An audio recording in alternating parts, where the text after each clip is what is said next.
I drove 6 hours down to Howard County on a dreary autumn weekend for a birthday party I never actually wanted to attend. The only reason I agreed to make the drive was a short text message from my 13-year-old niece asking if I would please come see her grandfather turn 68. I had not set foot in my childhood home in almost 3 years, yet as I pulled into the driveway, the house looked entirely unchanged. It was the same grand, imposing house my father could barely afford, complete with political campaign signs planted firmly across the front lawn. Inside the front entryway sat the familiar wooden bowl on the console table where every family member was expected to drop their car keys the moment they walked through the front door. My mother established that rule decades ago under the guise of hospitality, but in reality, it was just her way of keeping tabs on everyone. I tossed my keys into the bowl alongside the others and walked into the living room, where a long gallery wall displayed dozens of family photographs. I was only in a handful of them, and the most recent picture of me was from a graduation that had taken place 14 years ago.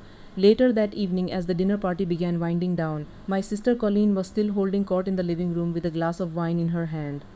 A minor disagreement broke out over some leftover campaign signs stored in the outer barn, and Colleen insisted on driving out to fetch them right away so things would look organized for the morning volunteers.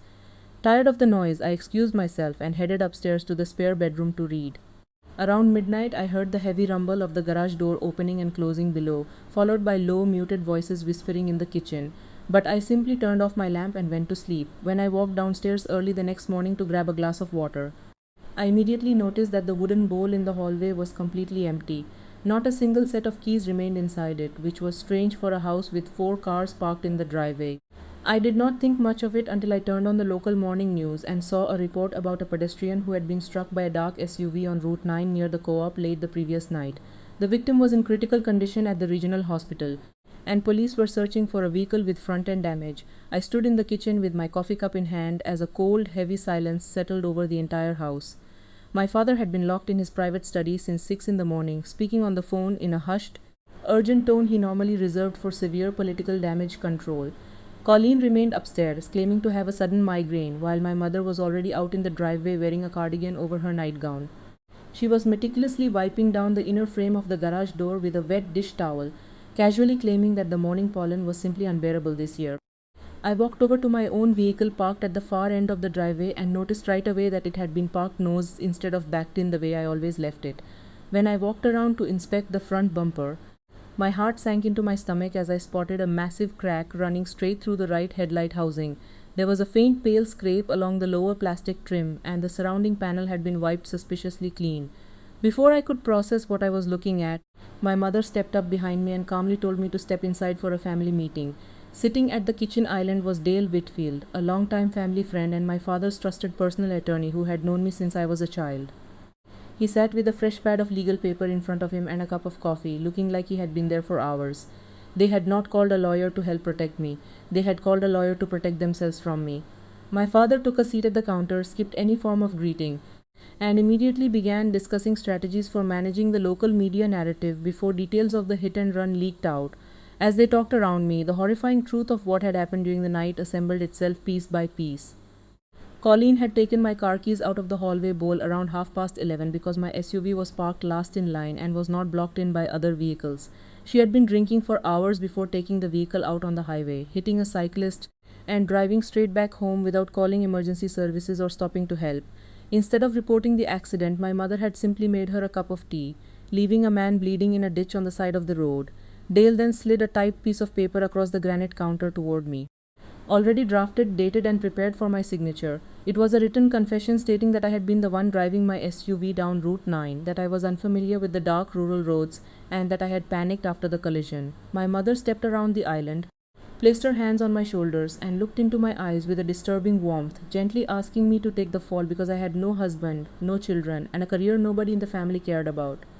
My father looked at me across the table with total coldness and laid out his reasoning like he was balancing a routine corporate spreadsheet. He pointed out that Colleen had an active political campaign with everything to lose, whereas I had nothing going for me that could be ruined by a single felony charge. Colleen walked into the kitchen wearing a hoodie, poured herself a glass of orange juice, and watched me with a smirk. When I firmly told them no, my sister leaned back against the counter and quietly asked who would ever take my word over hers anyway. I grabbed my coat off the chair and turned toward the front door, but my father stopped me in my tracks with one final revelation. He informed me that Colleen had already given an informal statement to a local investigator earlier that morning, explicitly placing my name at the scene. She had told the authorities that her visiting sister had borrowed the SUV late at night to explore the nearby highway. They knew the vehicle was registered in my name, and they were banking on the fact that I had been sleeping alone upstairs with no solid alibi to prove otherwise. What my family completely failed to realize was that I was not the naive, timid pushover they remembered from 14 years ago. They still believed I was just a low-level clerk sorting through endless paperwork in a damn basement courthouse somewhere.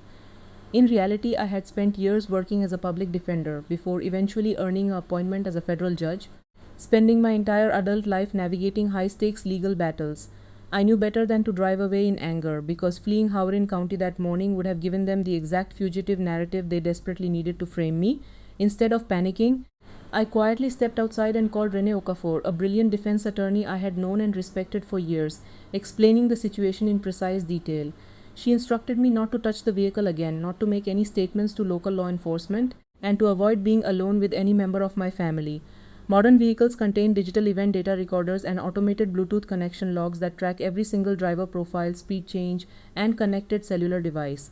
My car had recorded every second of Colleen's midnight trip, including the exact moment her phone paired with the dashboard. Rather than retrieving the data myself and opening the evidence up to claims of spoliation or personal tampering, I took a far more calculated approach. I contacted my auto insurance company directly, opened an official claim regarding an unauthorized driver, and placed a mandatory preservation hold on the SUV. That simple administrative move legally prevented anyone from repairing the shattered headlight, cleaning the interior, or modifying the vehicle's onboard computer systems. My father was furious when the local body shop cancelled his secret repair appointment, but he had no legal way to bypass the insurance hold. A few days later, Rene arranged for an independent forensic technician named Priya to meet us at a neutral parking lot to officially extract the vehicle's black box data on camera. Priya carefully photographed every inch of the damaged bumper, logged the seat positions, documented the Bluetooth connection history, and sealed the physical storage module inside an official evidence bag. I deliberately chose not to view the extracted data beforehand so that my upcoming testimony under oath would remain entirely unprompted and untainted by prior review. Armed with unassailable digital evidence, verified chain of custody documentation, and independent expert testimony, we bypassed the local county attorney's office entirely and submitted the complete package directly to the state police investigators. Confronted with irrefutable proof of who had actually been operating the vehicle during the hit and run, the prosecution had no choice but to drop all suspicion against me and file formal felony charges against Colleen. My family's elaborate attempt to sacrifice my life to preserve their local reputation collapsed completely under the weight of the undeniable truth. Standing up to my family cost me whatever quiet dynamic we had managed to maintain over the years, but it finally freed me from their endless manipulations. I drove away from Howard County for the last time, knowing that I had protected an innocent man's right to justice while refusing to let my life be written off for someone else's convenience. True integrity often requires burning down the toxic structures built by those who were supposed to protect you, proving that standing alone in the truth is always better than living a lie to keep the peace.